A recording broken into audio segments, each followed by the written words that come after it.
Thou shalt not kill, Yes. but we kill animals. Yes. How can you reconcile that? How can we reconcile that? It's covered by our understanding of what Jesus did for us. Yep. Who, incidentally, even if you didn't know this, is coming back very soon.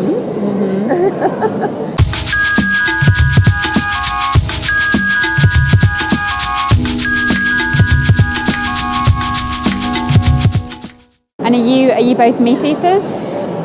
I am a meat eater, I wouldn't eat pig and I don't eat beef. Okay. And I don't have very much dairy produce because I don't like anything to do with the cow. Yeah, it's really cruel, the dairy industry, yeah. Don't look at it, it upsets you, but it's... It's interesting you say that. So you say don't look at it if it upsets you. Well, I think she knows, she's very sensitive. Okay. It's not that she's ignoring it. I have a question for you. If you think it's difficult to watch footage like this, but you're happy to put the products into your stomach and into your body, what right do you think you have to do so? I think we all hope. I mean, we're Christians, so we hope that things are how God originally intended it to be. But yes, food is protein, as in meat. Do you know other sources of protein that don't come in the animal product form? Yes, it comes in various vegetables. Yep. There are various meats, and that's exactly on these lines what I am looking at anyway. Okay, at you're looking at alternatives. So. In every respect, okay, because great. everything has become so adulterated. Yeah. How significant do you think it is that in the Garden of Eden, before we'd sinned, there was no eating of animals, there was no killing of animals, and in Genesis 1:29, we were given the fruits and the seeds to eat, and that's right. I choose to eat that way. Well, that's great, and you are an intelligent girl, and you obviously know the sources for protein, because there was a girl in the paper yesterday who was trying to avoid all protein, as in meat, in her lifestyle. And they told her she was actually murdering her baby, so they had to take hold of her, because otherwise that would have been terrible for both baby and her. So it's education, really, that definitely. people need. It is education, but then I think the media really twist these stories, and they only really report the negative ones. Oh, of course, everything is adulterated and twisted and gone sour. It's like we're trying to wade through such a lot of gross things in life, and I don't know how. Most people just go with it because they don't think, they've been numbed down. I can tell you've really thought about this and that you're looking into alternatives. How effective do you think you can be as a spiritual person? And I'm not talking about any particular religion now, I'm talking about any sort of spirituality. If you are consuming animals and beings that didn't want to die, that suffered, how spiritual do you think a person can be if they're doing that? Well, I think you have to really think seriously about this. And as I said before, I believe if a lot of animals, they're not thinking beings as such, but they are sensitive. They have a central nervous system though, and they're sentient. Yes, as we are. Yeah, they've got all of that, and I believe that they have fear as well. Definitely. And it shows in things like they're this. thinking, feeling beings, yeah. They form really strong relationships with each other and with other people. Absolutely. Yeah. As Christians, this is something that I like to talk to Christians about. The 10 Commandments. Yes. Thou shalt not kill. Yes. But we kill animals. Yes. How can you reconcile that? How can we reconcile that as one of the 10 Commandments? We should really not eat. I mean, it would be far healthier not to eat meat at all. And morally, do you think as a Christian it would be more in line with being a spiritual Christian? It's really giving me fresh food for thought, because at the moment I've been thinking like this. Okay. What's stopping you right now from walking away from this conversation and just not consuming animal products anymore? It's made me, I've been thinking about it anyway, so it's just sort of another endorsement, because my father became vegetarian from all of this as well. He was like me, he would say, It's covered by our understanding of what Jesus did for us. Yep. Who incidentally, even if you didn't know this, is coming back very soon.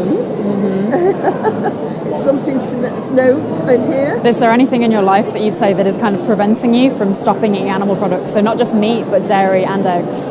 So not vegetarianism, but veganism? How do you feel about fish? No fish, no animal. Because fish it's even though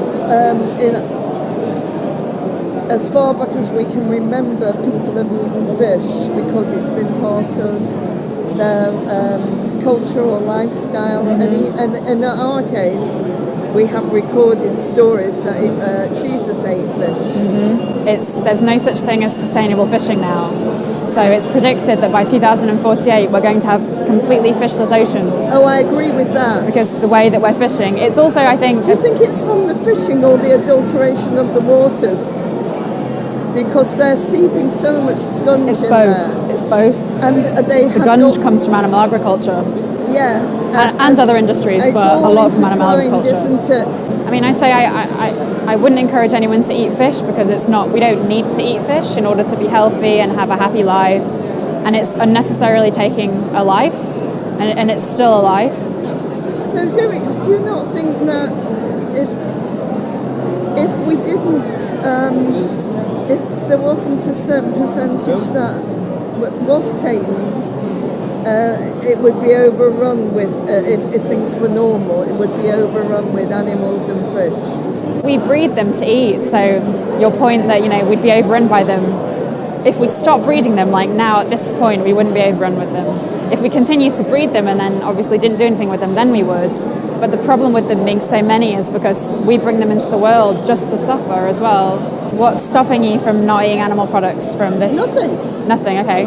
So you wouldn't say you're kind of used to the habit of eating them or the taste or anything like that? No? No, I could do without meat quite easily. Okay.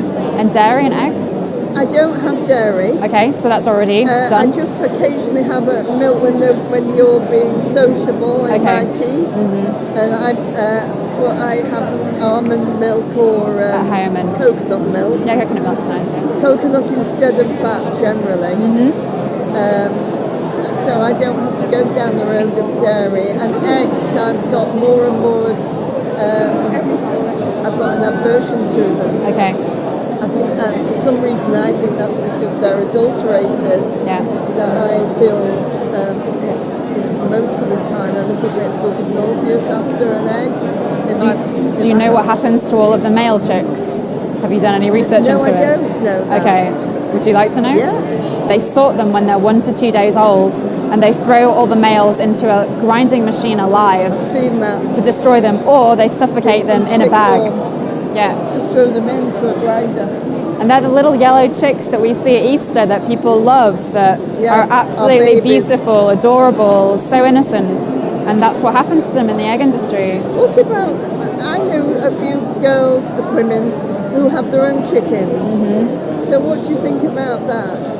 I think if you keep your own chickens, I mean, like the point I said about fish, we don't need to eat eggs in order to be healthy. And we don't need to be taking anything from an animal. Because, I mean, chickens don't lay eggs for us in the wild when they would have lived on their own back in the day, a long, long time ago.